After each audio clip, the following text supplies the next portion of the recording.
You know, before God began creation, God was. God didn't begin with creation. He was before creation. That's why he's called creator. Now imagine where there was no space, time, or matter, and when there was no spirit realm and God was, where was he?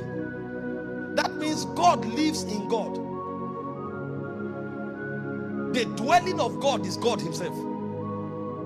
The Bible says God is light, and the Bible says God dwells in light unapproachable. So God was before creation began. And even when God was creating, he didn't need the help of anybody. He created the world all by himself.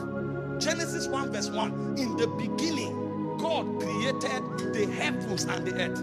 He didn't need an angel. He didn't need a man. So when God invites you to partner with him, it's not because God is handicapped. It's a privilege. He didn't need you because it's a trinity. Because the way it works is that, you know, when we say Father, Son, and Spirit, you need to understand what we are saying. When we say Father and Son, we are not necessarily saying one is bigger than the other. He is eternally co-equal. The Father and the Son are eternally co-equal and eternally coexistent. When we say Father and Son, we are not saying Father is bigger than Son. When we say Father and Son, this is what it means.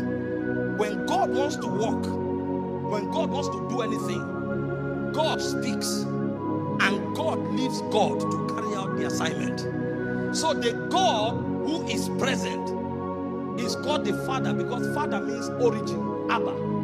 The God that proceeds from God to carry out the assignment is called Son, because Son is offspring. So if God say, bring the microphone, God will go and bring the microphone. God will still be here. The God who is here is called Father. The one who goes to bring the mic is called Son. So God does not need you and I. We need him. When Jesus said, my Father is greater than I, it's administration. Because when salvation became necessary, God had to step down and be clothed with flesh. So God couldn't do what he would have done because he limited himself with flesh. So it's within the context of divine administration that Jesus said the Father is greater than I. After salvation was over, when he was on the cross, he said, now the job is done. Return to me the glory I had with you before the foundation of the world. Are you following me? So God does not need you and I. We need him. But his love motivated him to create you and I. And in order for us to have meaning, he brought us into the kingdom to participate with him in building the kingdom. Just like a man has a business, an empire, and the moment the child begins to grow, he begins to introduce him to the business, because his love wouldn't let him until the child understands the business and eventually takes over the business.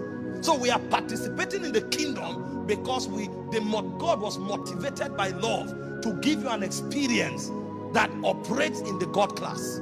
This is why kingdom participation is something you live for.